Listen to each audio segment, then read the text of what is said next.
New tech products are coming to the lawn care market, and I'm finding out more information about how my city is planning to install water meters. All of this and more on this episode of the Cherish Each Moment Podcast.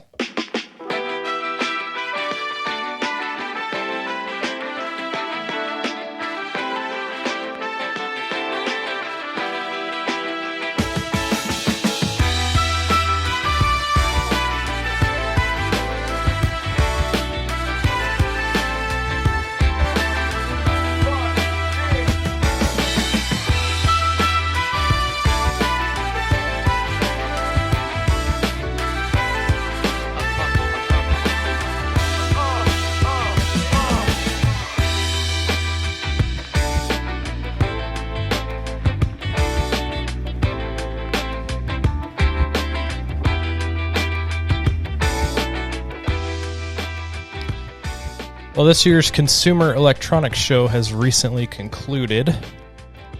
CES is held annually in Las Vegas, and all the big companies show up with their latest and greatest product announcements and prototypes. And this is typically where you see a lot of the next big things as far as consumer electronics and technology goes. It's pretty fun to follow if you're into that sort of thing. I'm definitely into that sort of thing. I've been into tech for a long time. One thing I try to keep an eye out for as I follow CES news is, of course, lawn care related news. I like the idea of using technology to make things easier. And since buying our house, I've been slowly working on making it a smart home and automating those devices, to put it simply, make them work for me without me having to think about it. So light switches, garage door openers, door locks, things like that. And our most recent addition is a Roomba vacuum cleaner, and I love it. I love it, and my wife likes it too.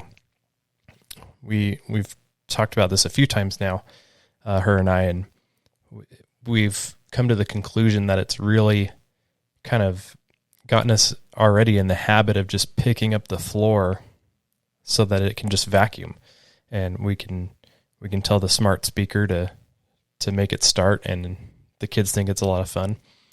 It definitely feels a bit like foreshadowing of what is possibly to come with my backyard, though, so stay tuned for that. But first, before I get too much further into this, I'm proud and excited to tell you that this episode is sponsored by All American Sharpener. When was the last time you sharpened your lawnmower blade? If you're not sharpening your own mower blades, you should be, and it's easier than ever with the All American Sharpener. The All American Sharpener is a proven new tool that helps you keep your edge with consistency and efficiency. It works with your angle grinder and holds the angle for you. This allows you to remove as little metal as possible while grinding your edge back. As many of you know, a sharp blade helps keep your lawn green and healthy. You won't have to trust others to sharpen your blades, and this simple tool will give you professional results right at home. This is an American company that cares about their products and their customers.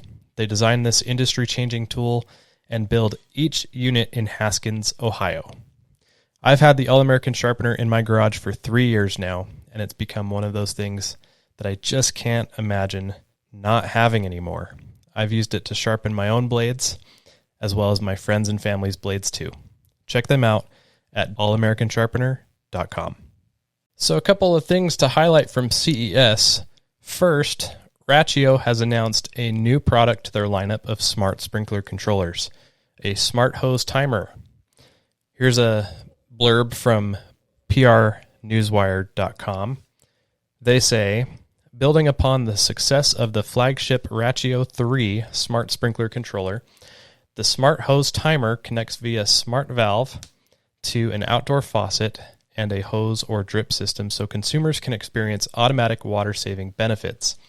The smart hose timer automates hose watering by replacing tedious and time-consuming hand watering with irrigation programs that can be set and run directly from a smartphone. It automatically skips watering when it rains in the smart hose timer's specific location, which saves water while giving plants the water they need when they need it. It features a patented integrated flow meter, which ensures that watering schedules run as expected every time.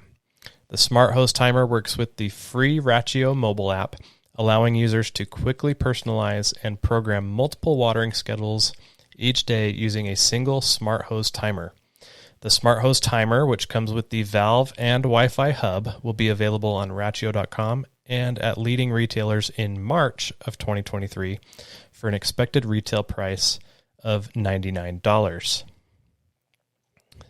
So as I mentioned, I'm a big fan of automation, and my Ratio Smart Sprinkler Controller is far and away the best automation tool I have in the garage when it comes to taking care of my lawn. Just like this newly announced hose timer, it is set up to automatically skip watering when it rains. It waters when I want it to and for how long, and it handles cycle soaking through my zones to avoid runoff and or flooding in my yard. I personally believe that everyone should invest in a smart sprinkler controller, regardless of what brand you choose to go with. There's lots out there. It's an essential lawn tool for me, and depending on where you live, if you live in Utah where I live, there's a rebate available to help you offset that cost. And one of the other things I'll mention too that I like about having a smart sprinkler controller is whenever I'm messing around with sprinklers, if I have to fix a sprinkler or adjust sprinklers and I need to just run them for a few minutes, I think everybody kind of understands the pain of having to go back and forth from the timer to turn the zone on, to go back to where you were working, and then to go back to the timer to shut it off or turn it back on again. It's just annoying. And having a smart controller where you can just pull out your phone is super nice. And I like that Ratio's adding this hose timer to their product offering. It's a really great way to make a smart timer more accessible to areas that are supplied by a simple garden hose. Maybe you have a small garden area like my next door neighbors, and the sprinkler system doesn't have a dedicated zone for that area. And so instead, what they do is they hook up a hose and they just kind of hand water it, it looks like. Well, instead of walking out to the garden to water every day, you automate it with something like this. And you get notified from the app when the water is turned on and then when it's turned off. And then if it skips or if it, because it's raining or for whatever, I think Ratio offers like a free skip option and a skip for wind. If it gets too windy, you can set like a certain miles per hour threshold and it will skip. And you get notified for that too. So pretty much anytime it does something for you, it tells you, which is awesome.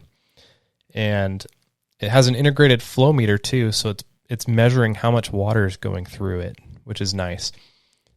I can see using this as kind of an outlier use case for my water fountain.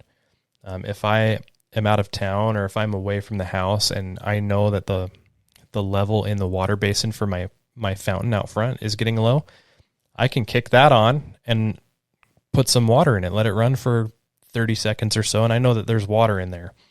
So that would probably be one of my first use cases if I were to get my hands on one of these, and I just might. We'll see. I might consider doing a review on this. Another product I found is becoming a more common sight at the Equip Expo and probably other expos throughout the country.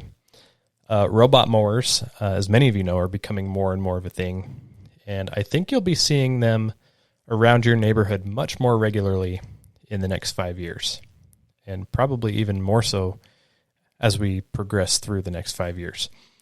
I came across a video of what appears to be the next level of robot lawnmowers, and I'll preface this by saying that this is a prototype.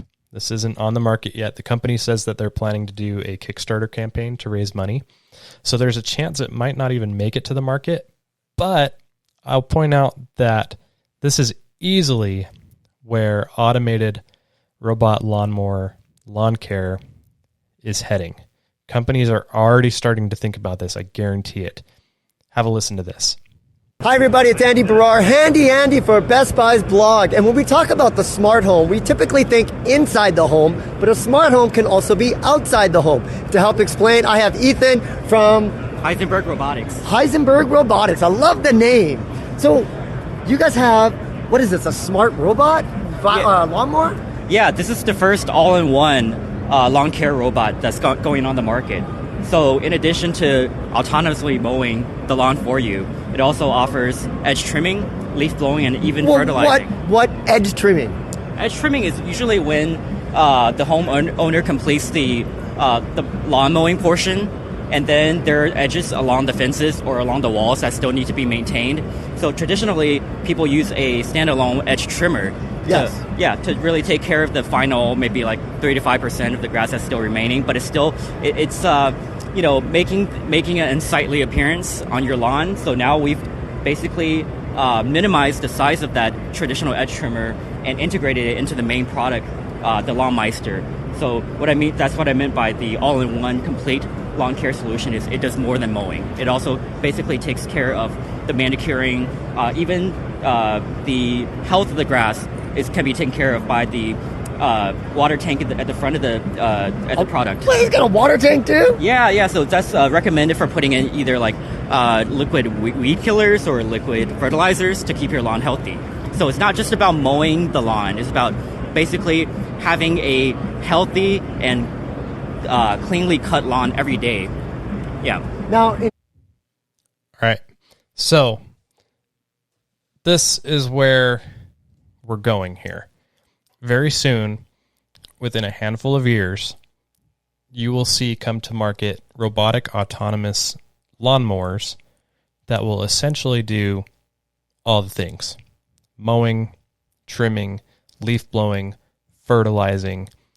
It's going to be very interesting to see how these products evolve, and more importantly, how the market responds to these products. What will the adoption rate be? Will they be popular? Will the price point come down? Because a lot of these robot lawnmowers, because they're so new and because so much initial product time and energy and research and development goes into these to get these off the ground and to get the product to market, the price is so high. And then just like anything else, usually the price comes down over time, especially as more competition is introduced into the market. I'm excited to see where this goes. I definitely think there is already a growing market of consumers who are all about having a nice lawn without doing any of the work and are willing to invest in autonomous equipment like this, especially if it's multi-purpose, like this one that we just looked at that has mowing capabilities. It has different cartridges that you can have on board for fertilizing, string trimming or edge work, like you mentioned. I think it had a blower option too. Different pieces and different parts of the kit that you can have and invest in. And of course, there's always going to be those who don't mind doing the work, people like me, and even enjoy doing the work to achieve the nice looking lawn. There were several lawn care robots shown at CES. Another one that I learned about is a product from a company called Dandy, and it's an automated robot that takes care of the weeds, and its sole purpose is the weeds. Here's an article I found from USA Today. Perfectly manicured lawns look lovely, don't they? Unfortunately, many have a not-so-natural secret: herbicides. Harmful to birds, animals, and groundwater, mass herbicide treatments like insecticides can turn a yard into an unhealthy monoculture. Dandy is a product that begs the question: can smart tech help us control weeds with less herbicide? Unveiled this year at CES 2023 in Las Vegas, Dandy is a weed control robot that applies technological precision to your lawn through targeted spraying. It's a search and destroy for weeds. Without guides or underground wires, the Dandy robot uses visual processing and artificial intelligence to patrol your lawn. Dandy claims its software is able to pick out broadleaf weeds with 95% accuracy. It then eliminates them with a controlled burst of herbicide. While Dandy still uses herbicide for weed control, It's designed to use 90% less herbicide than many full lawn spray treatments. It bears remembering that no herbicide usage is as green as hand weeding, and that remains true here. However, if Dandy's data claims are correct, then its targeted herbicide approach certainly offers a marked improvement over full yard sprays. Designed to be easy to use, the Dandy robot enables homeowners to draw GPS boundaries that it works within. The self-directing robot returns home when it's finished with a job.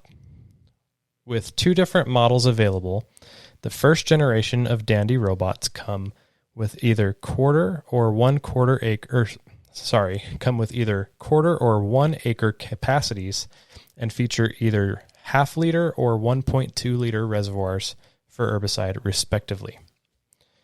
Dandy's targeted weed killer robot makes a case for being a greener way to use herbicide. We're excited to see whether it lives up to company claims. If so, it could be an improvement in lawn care treatments that gives homeowners a treated lawn look with smaller doses of herbicide and less damage to their yard's ecology. There you go. We got through it. So again, we have another way to automate a task that many of us have probably been incorporating into our strategy for a long time now. I believe I've only ever blanket treated my lawn for weeds 1 time. And that time was very early in my ignorant adolescence of learning about fertilizers and how to do all of this. Do you remember that if you've been doing this for a while? Maybe you're there right now. And if you are experiencing that right now, if you're feeling overwhelmed by all the different products you could potentially apply to your lawn, don't stress over it. It's okay. I promise it gets easier. Keep at it. Keep learning. Anyways, one of the first fertilizer products I ever bought was a weed and feed. And I know I didn't need it because I've never had a problem with weeds in my yard. Yes, there are weeds that can be found in my lawn throughout the season, but it's never been anywhere to the point where it's out of control, and I felt a weed and feed product would be the most effective strategy. So about every 2 to 4 weeks, say once a month, I fill up a 2-gallon sprayer with herbicide, and I just take a walk around my yard, and I do exactly what this Dandy robot proposes to do. I walk the yard in a grid pattern, I go back and forth across the yard, and when I see a weed, I spray it with a quick, light mist of my herbicide mix on it, and I move on. Simple as that. It doesn't take very long, and it's really effective. It works really well for me. And in addition to mowing regularly and consistently, twice a week if possible, this strategy keeps the weeds under control. And sometimes spraying weeds isn't even necessary because there aren't any, or there are a very minimal amount of visible weeds in the yard. I tend to keep an eye out and make a mental note of where the weeds are when I'm mowing, and that's when and how I determine whether or not it's time for me to get the sprayer ready and take the walk. But there's no point in mixing up the chemicals. I know mixing up even just a gallon or a half gallon would be wasteful. So again, there is a market for a product like this, but it's not for everyone, especially at the $700 price point. One thing that I do appreciate, though, about products like this is the educational value that they're bringing to consumers. Sure, someone might see this who isn't interested in purchasing the product, but at least they learned about a proper and environmentally friendly way to treat weeds in their yard. And that might lead them algorithmically to videos online that teach them more about that, like mine. Win-win. So the last product from CES I want to talk about is another robot lawnmower. But this product, the EcoFlow Blade, pretty snazzy, EcoFlow Blade, was a CES 2023 Innovation Award honoree. And here's what the CES page says about this mower. EcoFlow Blade is a reinvention of the robotic lawnmower, revolutionizing lawn care with innovative, labor-saving features. As the world's first robotic lawn sweeping mower, Blade employs smart in-app programs, GPS, and LiDAR technologies to perform automatic leaf collection and precision edge mowing. Requiring minimal effort from users, Blade combines the quality of professional lawn services with the convenience of robotic mowing. Now, EcoFlow might sound like a familiar brand name to some, and it is, at least for me it is. They have made some noise over the last couple of years with power storage products, like really big battery banks. And usually they have an option to come with a solar panel that will help charge it.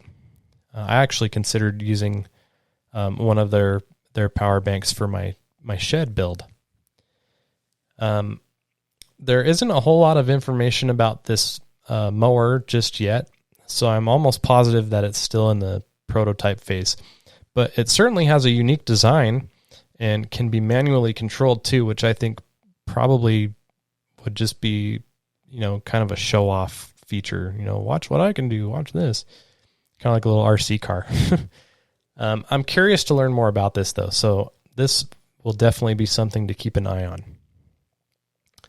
So that will go ahead and wrap up this particular segment. I wonder if CES might need to be added to my trip list in addition to the Equip Expo.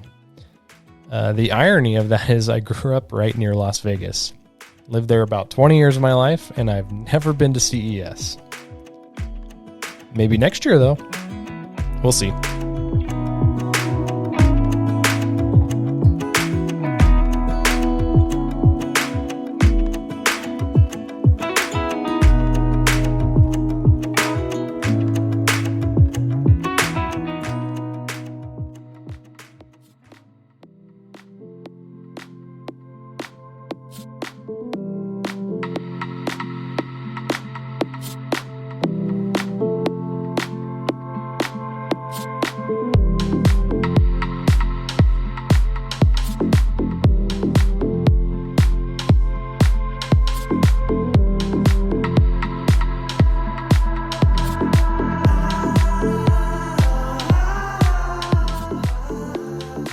So last year, the state legislature passed a bill here in Utah that requires all homes supplied with secondary irrigation water to be metered by 2030.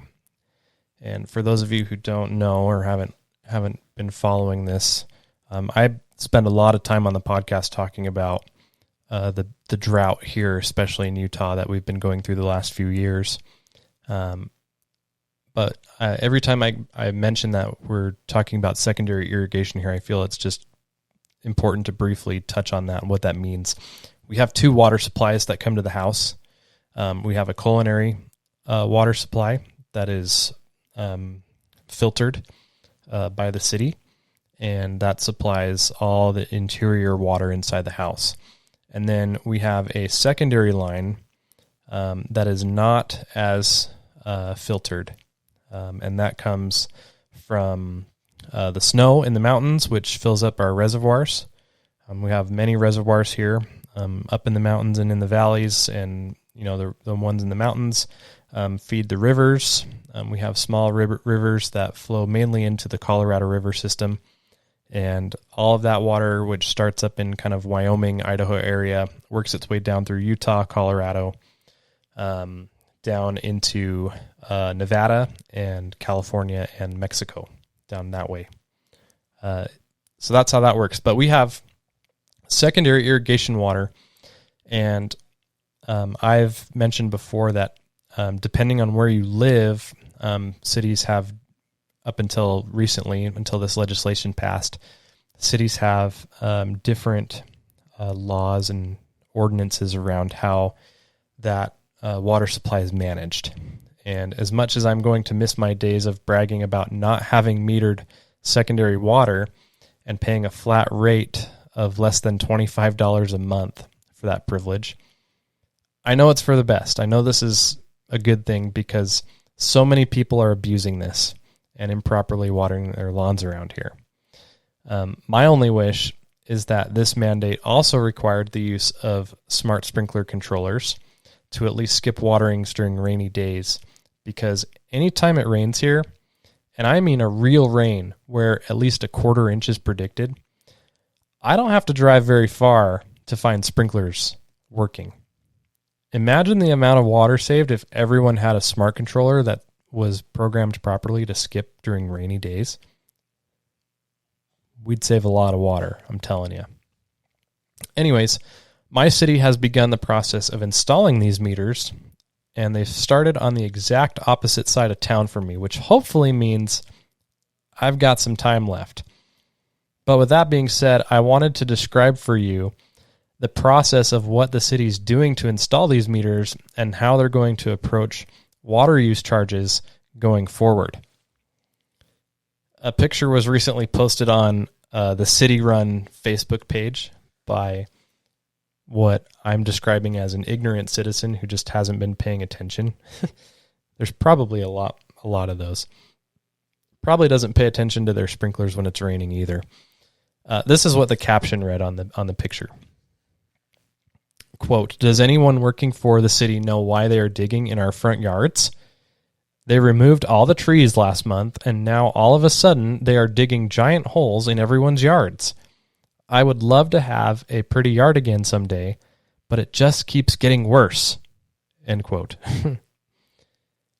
There's a picture attached to that post, like I mentioned.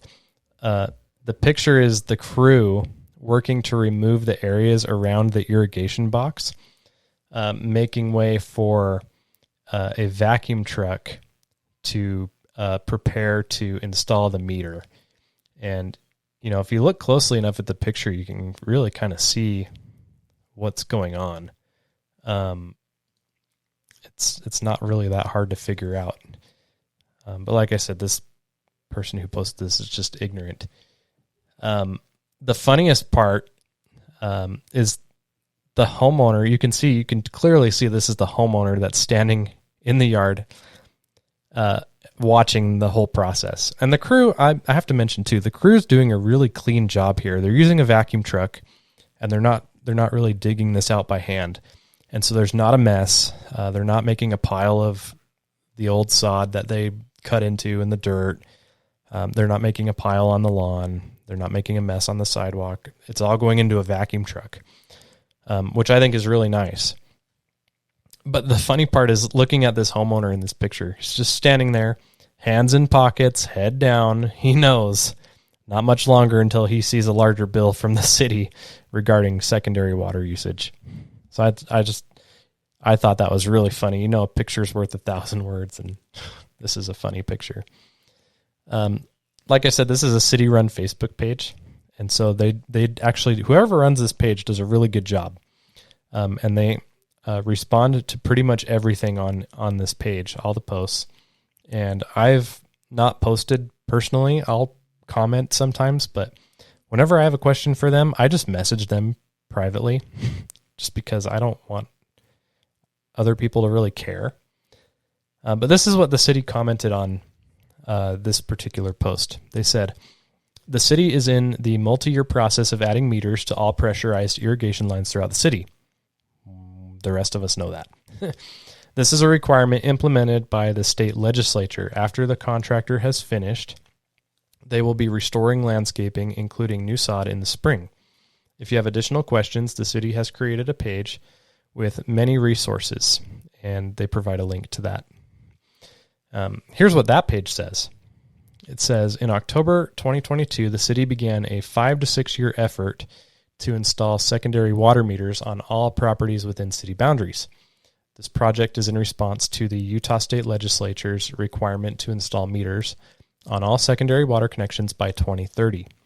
We support our state's mission to relieve Utah's drought and conserve our water. By installing secondary water meters and providing usage data to residents, the city expects water use will decrease by 20% to 40%. And then it lists some project facts, which I think are pretty interesting. It says the loan from the Utah Board of Water is for the state-mandated purchase and installation of pressurized irrigation meters. With over 12,000 meters to switch out, the project will take 5 to 6 years to complete. Over this time, the city will conduct a rate study to develop an equitable structure which will encourage water conservation. That's kind of the scary part.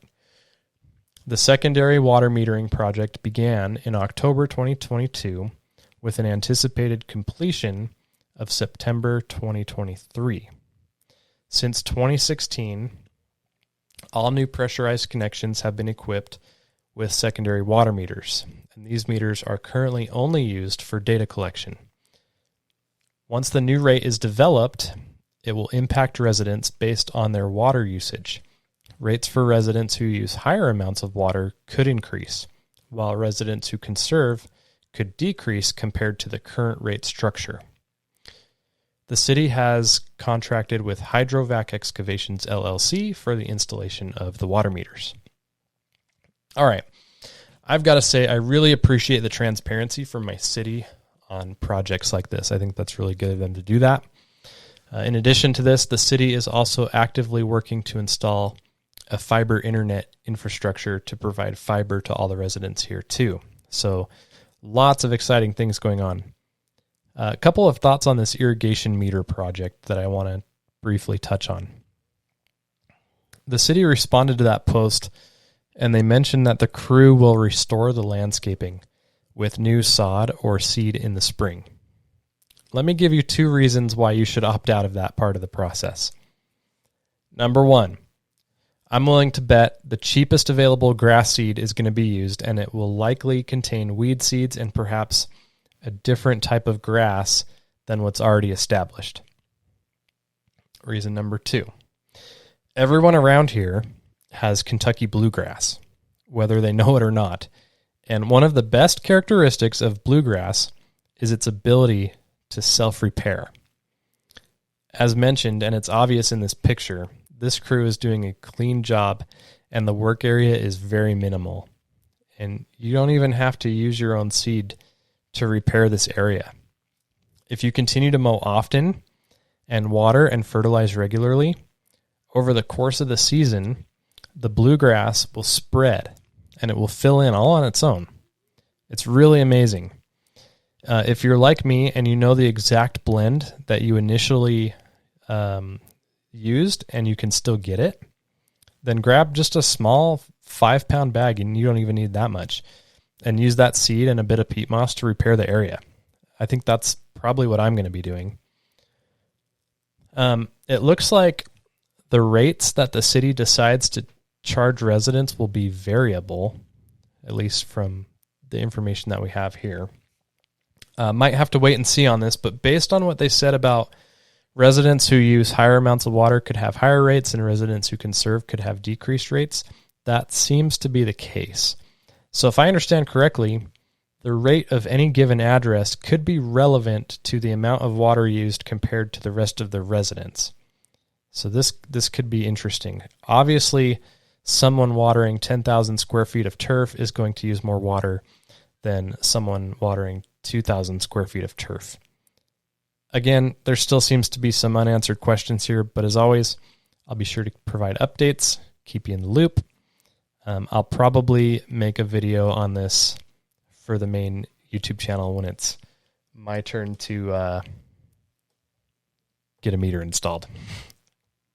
Good times. We'll have to see how all that plays out. But that is going to wrap up this episode of the show. Thank you so much for listening and for cherishing these moments with me. I hope if you've made it this far that you'll consider subscribing to the show on whatever platform you choose to listen, if you haven't already. Please also consider following me on all of my other social media channels, linked in the description.